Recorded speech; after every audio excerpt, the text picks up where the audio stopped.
Je ne crois pas qu'un gouvernement sérieux pourra accuser un groupe armé qui écume l'Est du pays, alors que la responsabilité primordiale de la sécurité interne d'un pays incombe au gouvernement.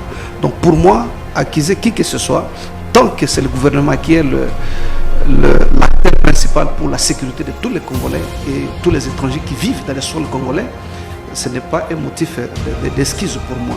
Nul n'ignore que tous les groupes armés qui écument l'Est du pays ont comme paternité le Rwanda. Mais aujourd'hui, s'il y a de macabres atrocités qui sévissent à l'Est du pays, c'est encore une fois de plus les Rwandais qui doivent être indexés parce qu'il est le parrain de tous ces mouvements armés et les Congolais doivent une fois pour toutes être unis face à ces grands dangers parce qu'on n'aurait jamais les rendez-vous du développement si l'insécurité continue à sévir, surtout dans les milieux où nous avons des potentialités énormes. Nous voulons, nous, avoir plus de lumière sur ce qui s'est passé, évidemment.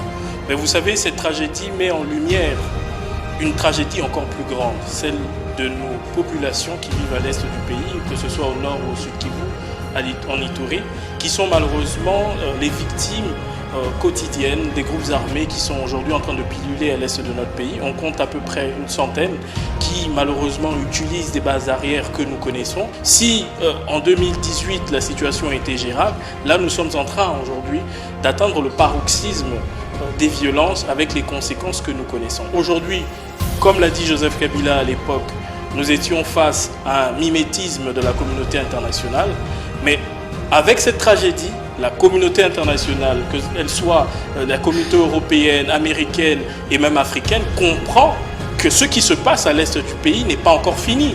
Nous sommes toujours les Congolais, chaque jour, nous sommes en train de pleurer nos compatriotes qui sont fauchés par des groupes armés. Et cela traduit l'impuissance du gouvernement, l'impuissance de l'État d'assurer le minimum de protection de nos populations.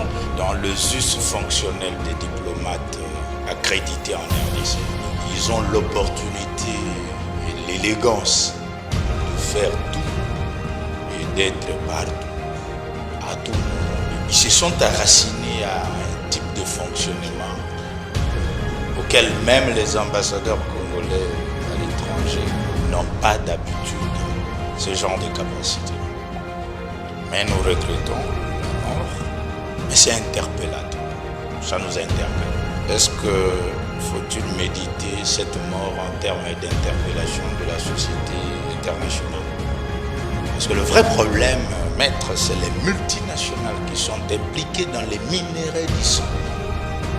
Il s'agit d'un espace identifié avec les coltans et autres cassiteries. Il y a plusieurs types de minéraux qui, parfois, même nos laboratoires n'ont pas assez identifié.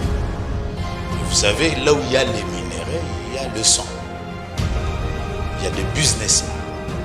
Il y a plusieurs sociétés qui fonctionnent dans l'informel, qui utilisent la population locale. Nous ne reconnaissons pas que cet ambassadeur qui a eu à voyager, qu'il a eu le quitter sous l'autorisation des autorités de la RDC, donc le ministre des Affaires étrangères, le ministre de l'Intérieur et le ministre de la Défense.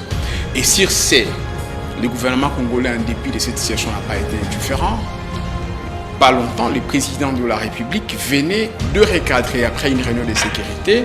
Désormais, lorsque un ambassadeur est accrédité ici, avant d'aller à l'intérieur de la République démocratique du Congo, vous devez avoir l'autorisation